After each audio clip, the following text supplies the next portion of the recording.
Curious to hear music by Lunar Composition Lab alums? Check out E4TT's annual concert of music by women and non-binary composers, Midnight Serenades, on Saturday, January 25th.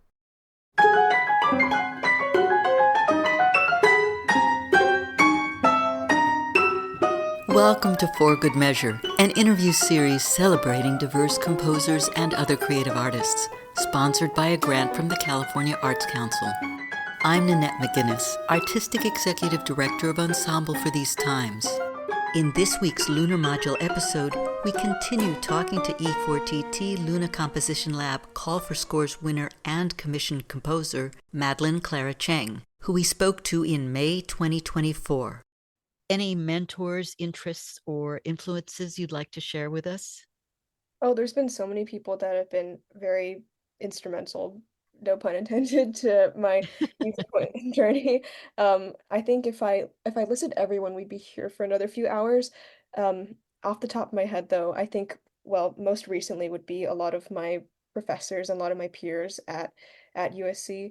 Um, I would say like my first composition professor here was Veronica Krausis, who is also very involved in Luna Lab, and I also had Brian Head, who I'm going to be studying with next semester, who like kind of really nurtured my compositional voice and made me sort of like realize that like what my artistic voice is and that anything I write will inherently be a part of my voice and my story, which was really meaningful to hear.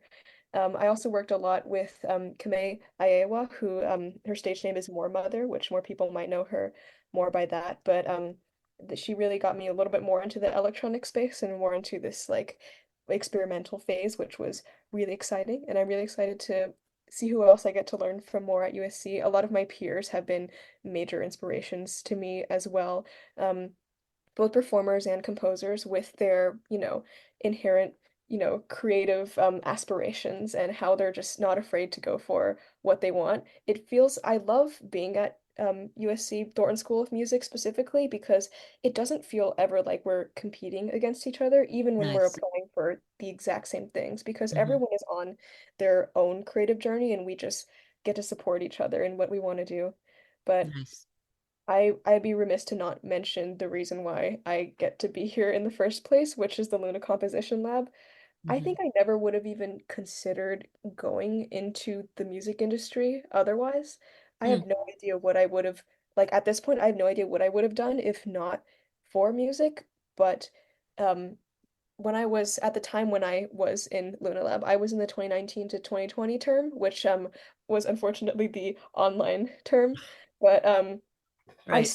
I still learned so much from that. We even had just this one workshop where there was a bunch of like arts administrators, people who work behind the scenes, music publishers too, people who aren't the like forefront artists that always Mm-hmm. get the most attention. But I for some reason I had never even considered that there were that many possible avenues that you could be in the music industry. And as soon Mm-hmm. as I saw that, I was like, like that's so amazing. And then seeing all of these incredible working composers, seeing Missy Mazzoli and Ellen Reed do their thing was so inspiring to me because I it just never really like I'd never really seen it in front of me that you could be you could be a working composer, that you could thrive in this industry, because I'd always, especially where I grew up, it was always like, oh, like you're gonna be like a starving artist, you can't live that way.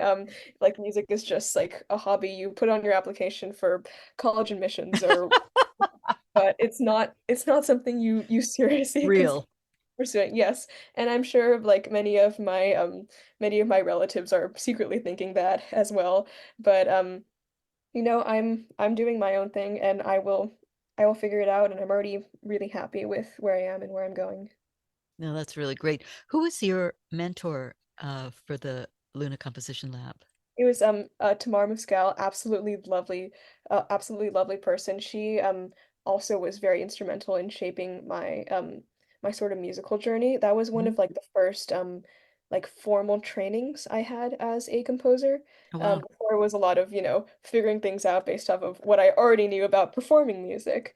But Right. she was so important to musical development. She called, we actually like called recently, and because she's New York based, I'm hoping to meet up with her in person for the first time. Great. So it's she's so wonderful, and she taught me so many things about both how, how to write music, but also like how I write music. There's so many Hmm. things that like I did and I didn't realize that she noticed all these patterns, or so many things that I didn't realize I was quote unquote good at, that she was like, oh, but like the way that you shape this, you have a really good ear for this. I was like, oh, okay, maybe I should lean into this more. Maybe I should embrace this. So Yeah.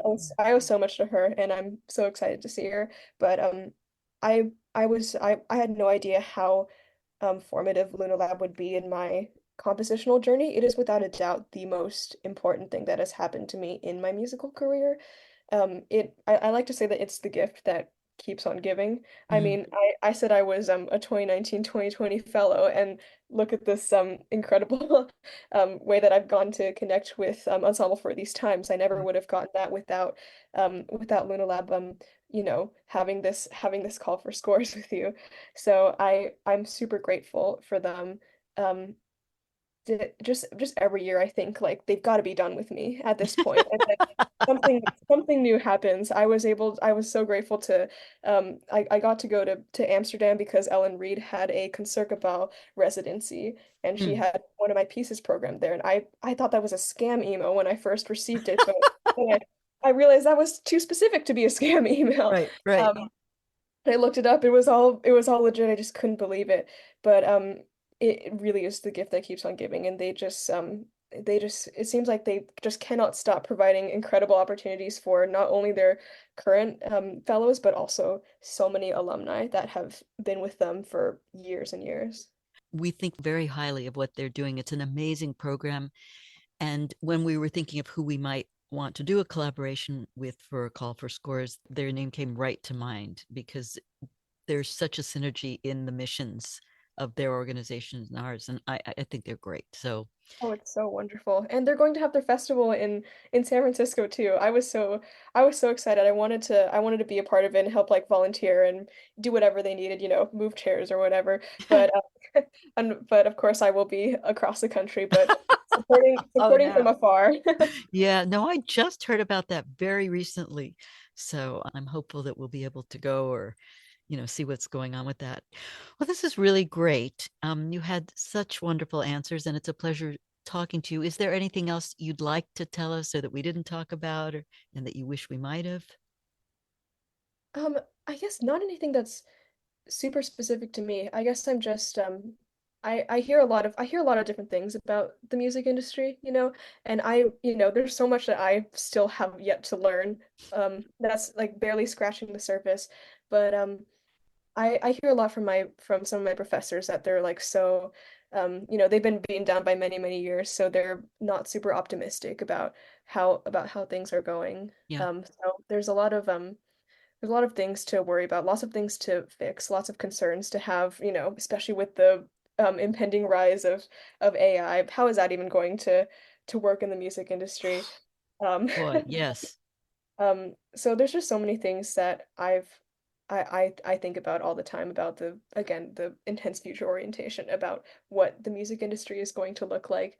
But there's a few things that give me hope. I'm not sure if you're this is something that's very familiar with a lot of like young college students my age, but are you familiar with they are formerly called College Humor, which I guess makes sense for this demographic, but Mhm. they're now called Dropout TV. No, tell me about it. I would be like very impressed, but they're they're this like independent media production Mhm, company, and mhm.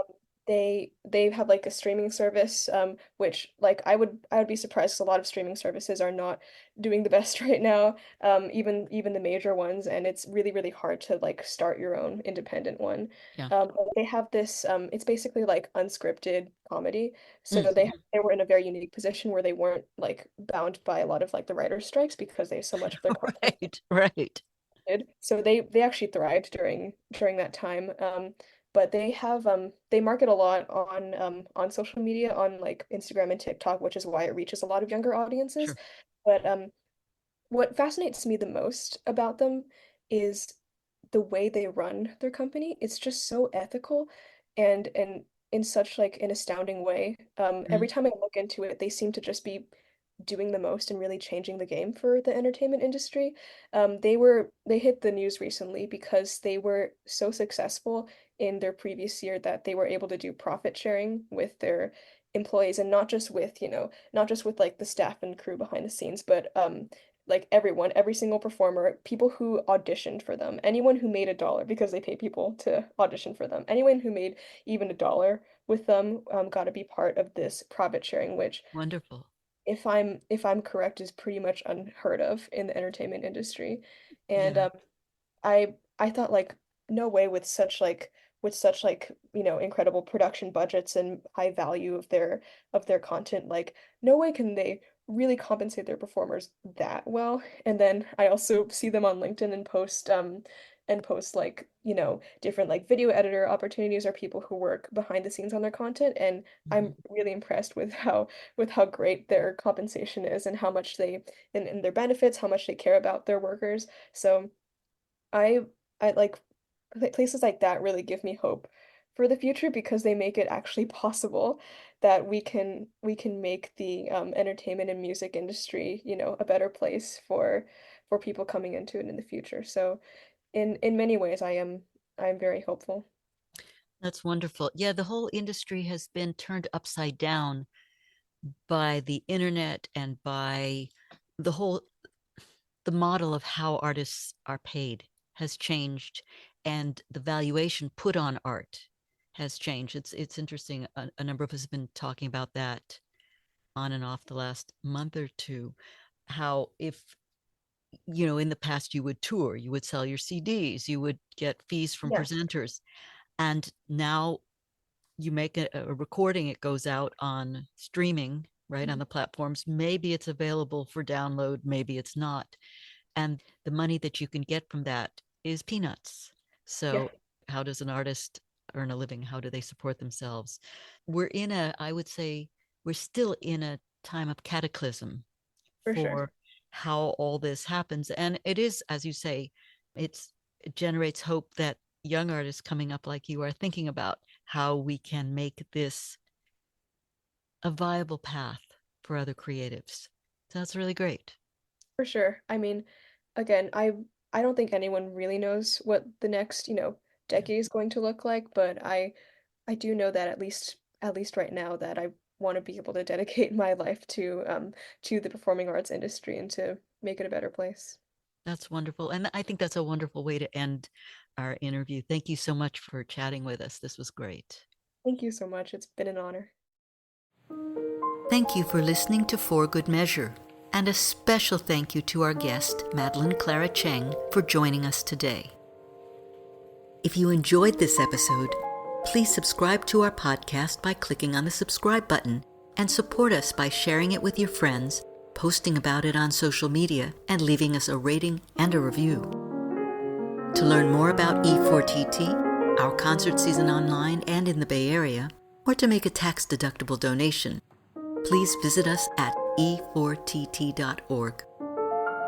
This podcast is made possible in part by a grant from the California Arts Council and generous donors like you.